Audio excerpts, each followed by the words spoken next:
मुनि अष्टावक्र राजा जनक से आगे कहते हैं, मुक्तो यथा स्थिति स्वस्थः कृत कर्तव्य निर्वृतः समः सर्वत्र वै तृष्ण्यान् न स्मर्ति अकृतम कृतम। मुक्त पुरुष सब स्थितियों में स्वस्थ है, किए हुए और करने योग्य कर्म में तृप्त है, सर्वत्र समान है, तृष्णा के अभाव में किए और अनकिए कर्म को स्मरण नहीं करता है। जिसे ज्ञान हो गया है वही मुक्त है, अज्ञानी तो बंधनग्रस्त है। वह रुग्ण है, कामना, वासना, अहंकार से पीड़ित है। जो इन बंधनों को तोड़ चुका है, ऐसा मुक्त पुरुष ही स्वस्थ है। वह किए तथा करने योग्य कर्म दोनों से तृप्त है। किए पर न चिंता करता है, न शोक करता है, न प्रसन्न होता है, तथा करने योग्य कर्म के प्रति उसकी वासना नहीं होती, फलाकांक्षा नहीं होती। कर्मों का सहज भाव से कर लेना उसे उचित जान पड़ता है। दोनों में समान रूप से व्यवहार करता है। किए और अनकिए कर्मों का स्मरण नहीं करता, जिसमें तृष्णा होती है। लाभ हानि का हिसाब वही रखता है जिसे कुछ पाना हो। ज्ञानी को न कुछ पाना है न छोड़ना है, इसलिए न वह पश्चाताप करता है, न प्रसन्नता एवं गर्व का अनुभव करता है। ज्ञानी की ऐसी स्थिति ही परम स्थिति है। अष्टावक्र आगे कहते हैं, न प्रियते वंद्यमानो निंद्यमानो न कुप्यति नैवोद्विजति मरणे जीवने नाभिनंदति। मुक्त पुरुष न स्तुति किए जाने पर प्रसन्न होता है, न ही निंदित होने पर क्रोध होता है, न मृत्यु में उद्विग्न होता है, न जीवन में हर्षित होता है। प्रशंसा एवं निंदा से जो प्रभावित होता है वह ज्ञानी नहीं हो सकता। उसके भीतर अहंकार है, जिस पर निंदा की चोट लगने पर वह क्रुद्ध हो जाता है एवं उसे प्रशंसा द्वारा फुसलाए जाने पर वह प्रसन्न होता है। अज्ञानी इनसे सबसे ज्यादा प्रभावित होता है। मुक्त पुरुष न तो मृत्यु के समय उद्विग्न होता है, क्योंकि वह उसे स्वाभाविक मानता है, सृष्टि का नियम मानता है, ना ही वह जीवन से हर्षित होता है। ये सब चित्त की तरंगे हैं, विक्षेप हैं, जिनसे वह अप्रभावित रहता है। ऐसा ज्ञानी ही मुक्त है। ज्ञानी आत्मा में जीता है जो नित्य है, अमृत है, उसकी मृत्यु होती ही नहीं है। शरीर में जीने वाले अज्ञानी की ही मृत्यु होती है, इसलिए वही मृत्यु से भयभीत होता है। अष्टावक्र आगे कहते हैं, न धावती जना कीर्णम नारण्यम उपशांतधीहि यथा तथा यत्र तत्र सम एव अवतिष्ठते। शांत बुद्धि वाला पुरुष न लोगों से भरे नगर की ओर भागता है, न ही वन की ओर भागता है।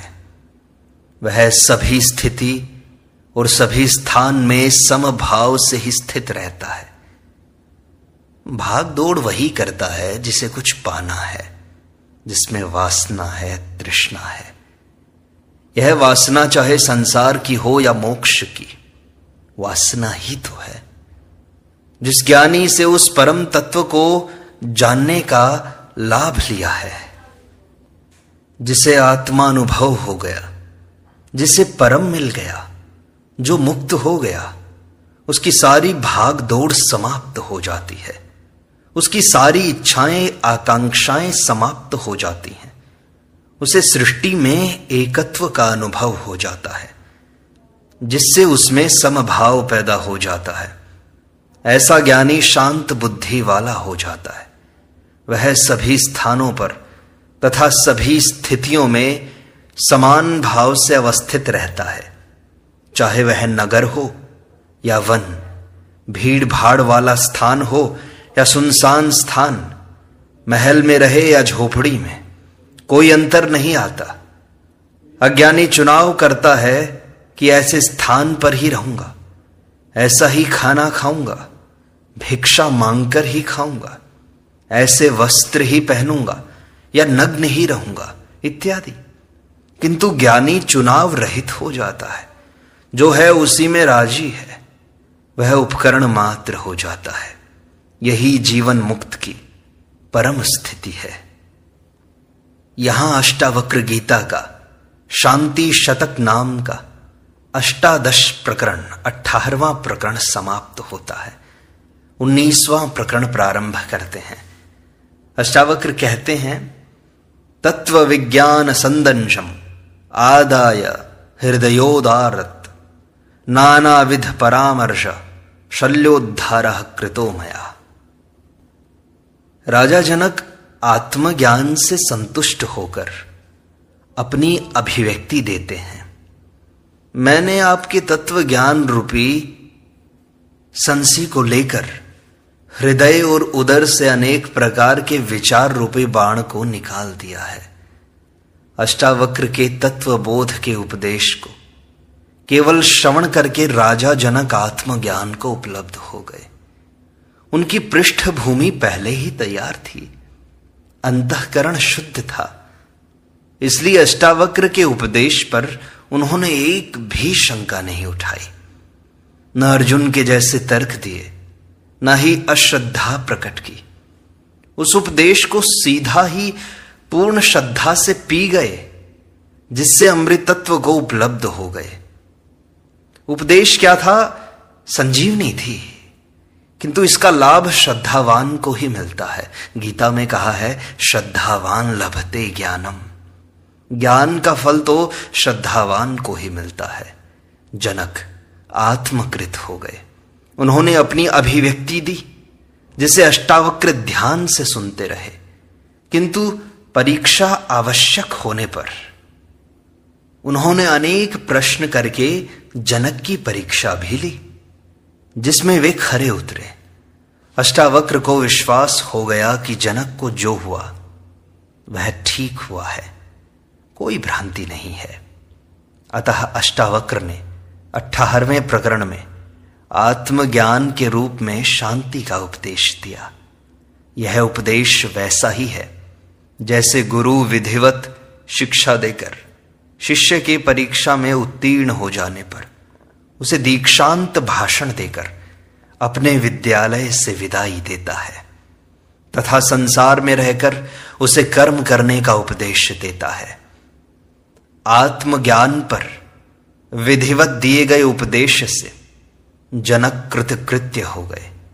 यह अष्टावक्र गीता जनक अष्टावक्र संवाद के रूप में अध्यात्म का सर्वोत्कृष्ट ग्रंथ है, जिसकी तुलना किसी से नहीं की जा सकती। तत्वबोध पर इससे ऊंचा अन्य कोई वक्तव्य नहीं है। तत्वज्ञान के बाद अष्टावक्र राजा जनक को विदा कर रहे हैं। दीक्षांत भाषण समाप्त हो गया। अब इस 19वें तथा 20वें प्रकरण में राजा जनक अष्टावक्र के प्रति धन्यवाद समर्पित कर रहे हैं। यह धन्यवाद भी मात्र औपचारिकता नहीं है, बल्कि अपनी आत्मस्थिति का वर्णन कर रहे हैं, जो गुरु की कृपा से प्राप्त हुई। आत्मज्ञान पूर्ण शल्य क्रिया है, जिसमें सभी विजातीय तत्व छूट जाते हैं एवं शुद्ध आत्मज्ञान ही बचा रहता है, जो स्वयं का है।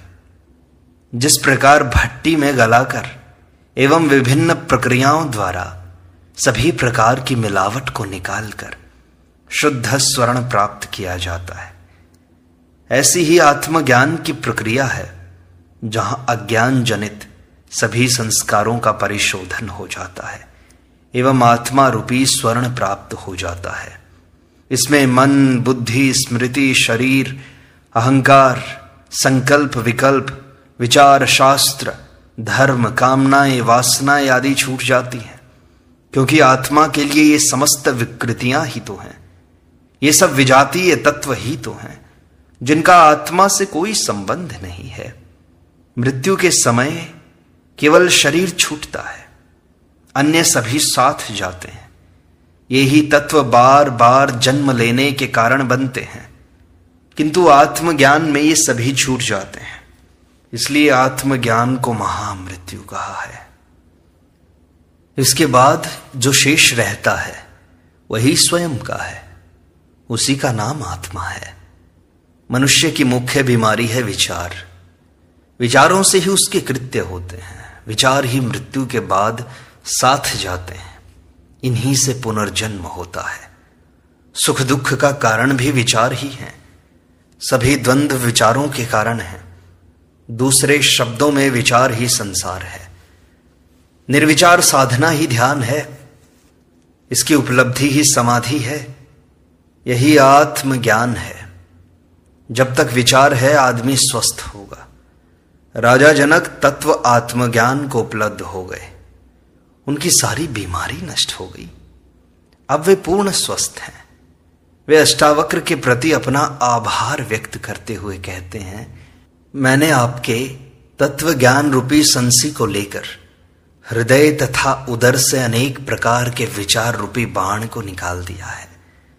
अब मैं पूर्ण स्वस्थ हूं। विचार ही आत्मज्ञान में बाधक है। ये ऐसी तरंगे हैं जिनसे चित्त में आत्मा का बिंब नहीं दिखाई देता। विचार शून्यता ही उपलब्धि की कुंजी है। विचार भटकाने वाले हैं। आत्मा विस्मृत मात्र है, उसे निर्विचार स्थिति से ही पुनः स्मरण में लाया जा सकता है। राजा जनक कहते हैं, क्व धर्मः क्व च वा कामः क्व चार्थः क्व विवेकता क्व द्वैतम क्व च वा द्वैतम स्वमहिम्नि स्थितस्य में। अपनी महिमा में स्थित मुझको कहां धर्म है, कहां काम है, कहां अर्थ है, कहां विवेकता है, कहां द्वैत है और कहां अद्वैत है। आत्मा हमारा स्वभाव है, वही सत्य है, आनंद है। उसे प्राप्त कर लेना ही सबसे बड़ी महिमा है। आत्मज्ञानी ही महामहिम है। अन्य सब महिमाएं झूठी हैं। दूसरों द्वारा दी गई महिमा झूठी है, धोखा है। दूसरा जो देता है वह उसे छीन भी सकता है। दूसरों ने महिमा दी तो तुम फुग्गे की तरह फूल जाते हो, अपने को महामहिम समझने लगे, किंतु उसकी चाबी दूसरे के पास है। वह जब चाहे तब तुम्हारी हवा निकाल दे, तुम्हारी महिमा छीन ले तो तुम पिचक जाओगे। अपने पूर्व स्वरूप से भी बदतर स्वरूप हो जाएगा तुम्हारा। जो जमीन जायदाद, धन संपत्ति, मित्र हितैषी, बंधु बांधव, पद प्रतिष्ठा आदि में अपनी महिमा समझता है, वो तो दूसरों द्वारा दी गई है। उसे वे जब चाहे छीन सकते हैं।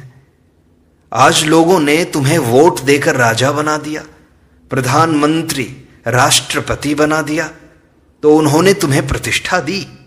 उन्होंने अपनी स्वार्थ सिद्धि में कसर पड़ी तो वे ही तुम्हें पुनः नीचे ला पटकेंगे, धूल भी चटा देंगे, क्योंकि चाबी उनके पास है। तुम मालिक नहीं, गुलाम हो गए उनके। वे बंदर की भांति तुम्हें नचा रहे हैं, तुम नाच रहे हो।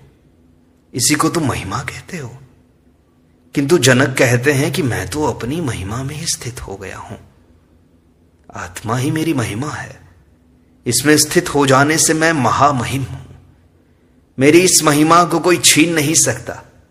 यह मेरी निजी है जो स्वयं मैंने प्राप्त की है। यही सत्य और शाश्वत है जो सदा मेरी है।